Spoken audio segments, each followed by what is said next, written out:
जब बहू ने खा ली हंसने वाली दवा। किशनगढ़ गांव में कीर्ति अपने बेटे दिवाकर और बहू अंशु के साथ रहा करती थी। तीनों बहुत ही हंसी खुशी अपना जीवन व्यतीत कर रहे होते हैं। अरे बहू, आज खाना मैं बना देती हूँ। नहीं माँ जी, आप क्यों तकलीफ कर रही हैं? आप आराम कीजिए, खाना मैं ही बनाऊंगी। कितनी अच्छी बहू मिली है मुझे। भगवान ऐसी बहू सबको दे। सब कुछ ठीक चल रहा होता है कि एक दिन गलती से अंशु हंसने वाली दवा खा लेती है। बस उस दिन से सब कुछ बदल जाता है। अरे बहू, मेरे घुटनों में बहुत दर्द हो रहा है, जरा बाम तो दे दे। अरे बाम लगा कर क्या करोगी माँ जी? मैं पाँव दबा देती हूँ। अरे एक तो मुझे पाँव दर्द हो रहा है, ऊपर से तुम हंस रही हो। आई एम सॉरी माँ जी।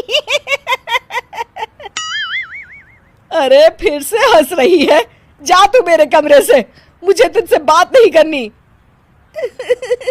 हे भगवान, ये क्या हो गया? अब माँ जी क्या सोचेगी? 2 दिन बाद कीर्ति घर में किटी पार्टी रखती है। उसकी सभी सहेलियां घर आने वाली होती हैं। अरे बहू, मेरी कुछ सहेलियां आज दोपहर को घर आने वाली है।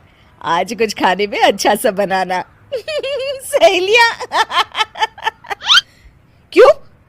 मेरी सहेलियां नहीं हो सकती क्या? तुम फिर से हंस रही हो? नहीं माँ जी, मैं हंस नहीं रही हूँ। अरे फिर से हंस रही हो और बोल रही हो कि हंस नहीं रही। नहीं माँ जी, मैं तो तुम जाओ मेरे सामने से और किचन का काम कर लो, जाओ। दोपहर को कीर्ति की सभी दोस्त खाने पर आ जाती हैं। अरे वाह, घर तो बहुत सुंदर सजाया है कीर्ति। अरे मैंने कहा, ये सब तो मेरी बहू का कमाल है। अरे वाह, बड़ी गुनी है तुम्हारी बहू तो। हाँ हाँ, खाना भी अच्छा बनाया है। हाँ, बहुत ही गुनी है। तो हमको नहीं मिलवाओगी क्या, या छुपा कर रखोगी अपनी हीरे जैसी बहू को? अरे नहीं नहीं, अभी बुलाती हूँ। अंशु, ओ अंशु, बहू रानी।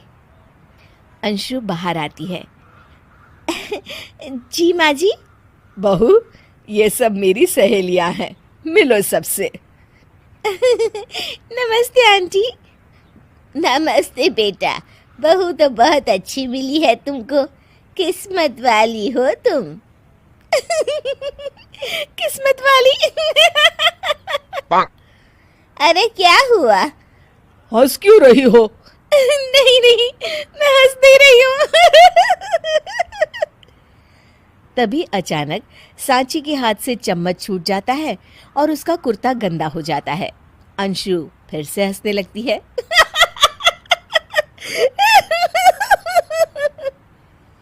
इधर सब सहेलियां गुस्सा होकर चली जाती हैं। कीर्ति भी नाराज होकर अपने कमरे में चली जाती है। हे भगवान, ये मैंने क्या कर डाला? इस तरह से तो माँ जी और उनकी सहेलियां नाराज हो गई। अगले दिन। बहू, ओ बहू, किधर हो? जी माँ जी। जल्दी से मेरे साथ चलो। पड़ोस वाले शर्मा जी की हार्ट अटैक से मौत हो गई है, उनके घर बैठक के लिए जाना है। अंशु तैयार होकर आ जाती है। थोड़ी देर में दोनों शर्मा जी के घर पहुंच जाती हैं। वहां पर सब रो रहे होते हैं। कीर्ति शर्मा जी की बीवी के पास बैठकर उन्हें सांत्वना देने लगती है। बड़े अच्छे इंसान थे मेरे पति। अच्छा। तुम हंस क्यों रही हो? वो अच्छे थे। हाँ हाँ, बहुत अच्छे थे अंकल। अरे अंशु, हंस मत। माँ जी, मैं हंस नहीं रही। मैं तो आंटी जी को बस दिलासा दे रही थी। सब औरतें अंशु की इस हरकत से हैरान हो जाती हैं।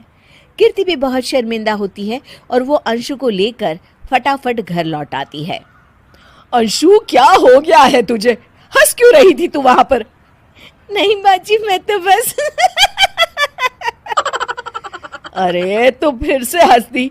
जा तू अपने कमरे में, मुझे तो तुझसे बात ही नहीं करनी। मेरा बेटा ही तुझसे बात करेगा अब।